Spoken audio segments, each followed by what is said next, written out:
we go. Alright guys, I told you there'd be more videos. Hey, it's me, DJ Concentus. The video looks a little off-kilter because I'm using my camera. I'm using my backpack as a kind of camera mount right now because I forgot to bring my proper tripod with me on this trip. So, yeah, so I promised you guys there'd be more video, me talking about railroading and lack of player agency and stuff like that while I was on the road this week because trying to make up for the fact that I got no show this week. So I promised I'd talk a little more about my feelings about that first featured episode they gave us in Season 10, Blood of the Ancients. And I figured, you know what, I'll take you along on the trip. I'm sitting out here at Orient Beach, Orient Point Beach State Park, northern end of Long Island, all the way down at the end, right by where the ferry is. I just got off the ferry. Oh, I'm probably about a quarter mile away from my car right now, just going to walk down the beach looking for a good place to shoot. Looking for somewhere where I can illustrate my point about, you know, kind of agency and what it's like to be along for the ride and not really be able to influence the ride.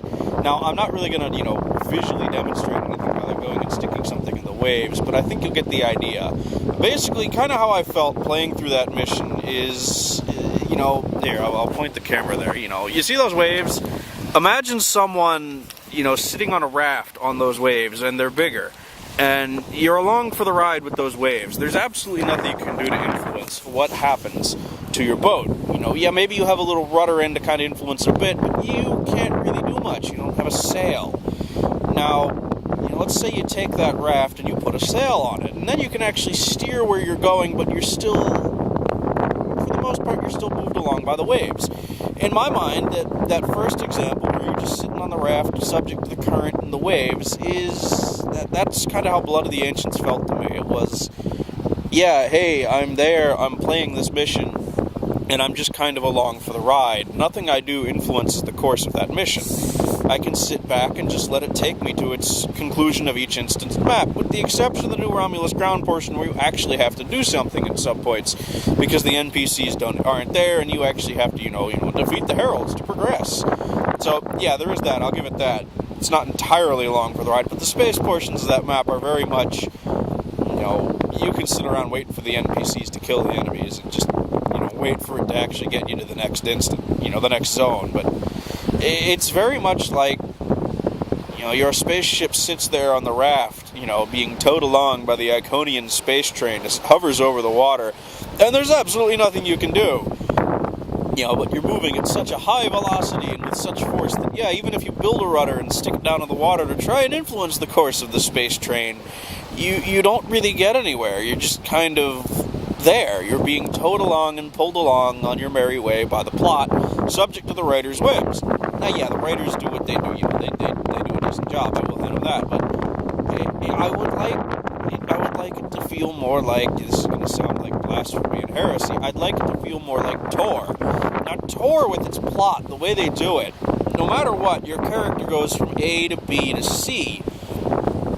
You know, each arc, you know, there were things that happened depending on your class, no matter what you do. The Sith Inquisitor, yeah, you're going to start out as an apprentice, and then your master's going to try and kill you, and you're going to stuff her into, you know, oh, spoiler alert, you're going to stuff her into what's-his-name's body, the Deshad's body, you know, accidentally, and then, you know, you're going to get her job, and you're going to become a Darth, and then you're going to become a Lord, and then I can't quite really remember what happens at the end. It's been a while.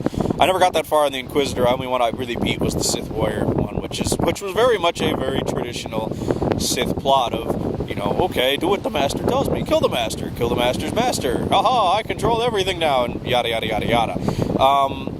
But if I had a stick, I forgot to grab a stick while I was walking along. Well, there's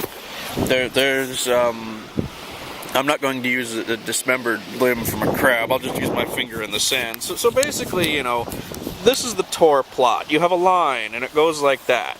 And you have A, B, and C. Now, what Tor does with their plot is they kind of go like, you can go like this, and then back. You can go like that. But no matter what, you're going to end up from A to B. You just have multiple ways you can go there. You know, it's the same from B to C. That's that's kind of what I'd like to see in STO. Now, yeah, it requires a drastic rethinking of the way that the database handles missions and stuff like that, because the database in STO doesn't really store progression data for your character. It's simply, has he completed this mission, has she not completed this mission, that kind of thing. The Tor database for characters stores how you progress, because there are little things in it that, are plot points, which is, of course, really more of my evidence that Tor was originally built as a single-player game by BioWare, and then we had multiplayer added onto it after the fact. But I'd love to see something like that implemented in STO, because it would be really cool, for example, if, say, think Frozen, the fourth mission, I think it's the fourth mission in, no, it's the third mission in the Romulan Featured Episode series, where you go to Obasek's hideout, the one that's built into the asteroid, and you have to do that annoying thing and turn the mining laser on. But remember, that's the only mission in STO that has multiple endings. Every other mission in the game will end the same way. That mission has three three in-game endings. Ending one, you side with Obasek's resistance, and you fight off the Tal Shiar when they come to attack him. He beams out. Ending 2, you think he's a terrible person, you try to arrest him. He beams out, and there's nothing you can do, but, you can stick, transport inhibitors and catch some of his people. And then there's Ending 3, which they introduced with Legacy Romulus, which was if you're playing a Reman, you can join the Resistance, and you get to turn on transport inhibitors to stop the Tal Shiar or something like that. But no matter what, the mission ends the same. Yeah, you get some slightly different dialogue at the mission completion screen when you talk with Obasek, but you go to the next mission, Colosseum, and no matter what, guess what? It's just like, it automatically assumes that you sided with the Reman Resistance.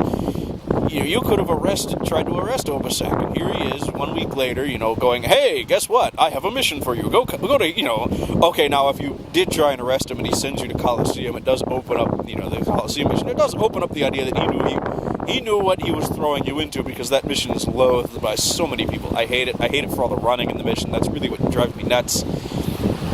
That mission is just 3/4 run from point A to point B to point C, and it's just so dull. But it would be nice if, to take for the featured episode, the Romulan FE series, for example, if what you did in one mission would impact the next mission. Think about the first mission where you're in the vault. And, imagine if your dialogue with Obasek, fuck Slavic. Imagine if your dialogue in the vault with Obasek comes back up when you go and you meet him later on in Frozen. Or imagine if, what you do in the Nimbus mission arc, where Obasek runs away with his Thalaron detonators. It comes up in Colosseum. Hey, I remember you, that kind of thing.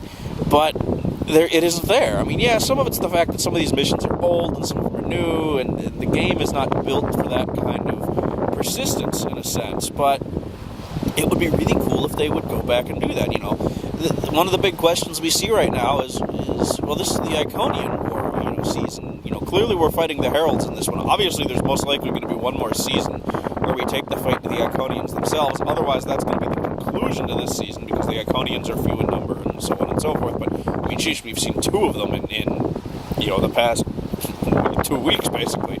I'm still kind of hoping that there'll be some kind of alternate timeline for that past mission, where wibbly-wobbly, timey-wimey stuff gets involved, and that's how we're getting actual preserver tech. And then they're just saying, oh, you're pulling preserver tech out of your ship's rear end. Hey, guess what? It was there all along. Plot twist, yada, yada, yada.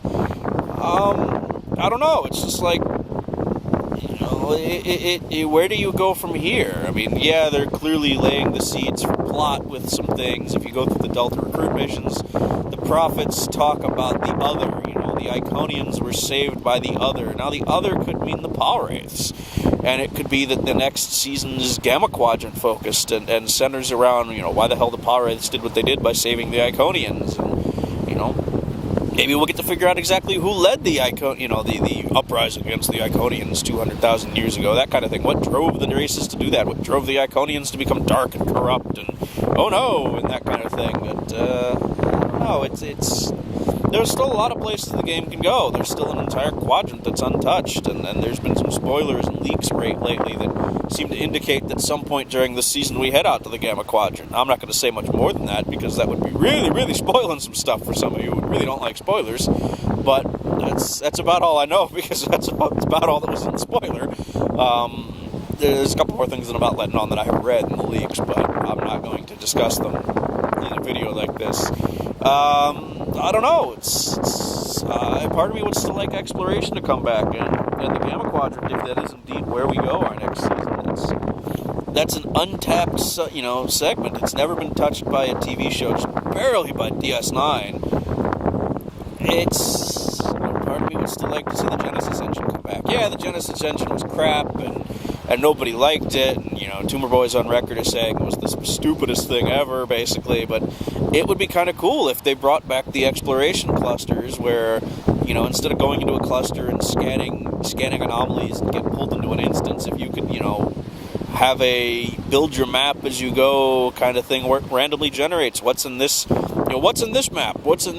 and maybe there's an overarching little plot thread that you can get between the two, but that would require a lot of engine building and things like that. It's not the kind of thing you can code quick, probably, but I don't know. I mean, someone on the forums, on the STO forums, yeah, I know why you're reading those, has a wonderful little line in their signature, which is a quote from Captain Picard, if I remember correctly. It's from Insurrection, which is, does anybody remember when we used to be explorers?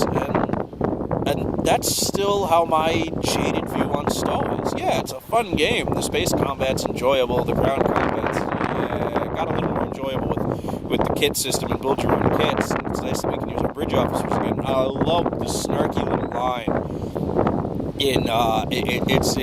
it's in Delta Flight. There's a snarky little line in there about it's okay. I've had to separate myself from my bridge officers before, and I'm just like, oh, that's hilarious. But it's nice to be able to use our bridge officers for a lot of ground content again. I still hope that there's a new ground battle zone coming. Fight the heralds on the ground kind of thing, so I don't have to do queued missions, and I'm not constantly finding myself going, okay, is the raid the Vodwar base on Kobali ground battle zone ready to go? Because it's nice, they added Iconian marks to that. If you do the full one, you can get your daily Iconian and your daily Delta marks in one go right there. Surprise, some of us are still working on our Delta rep.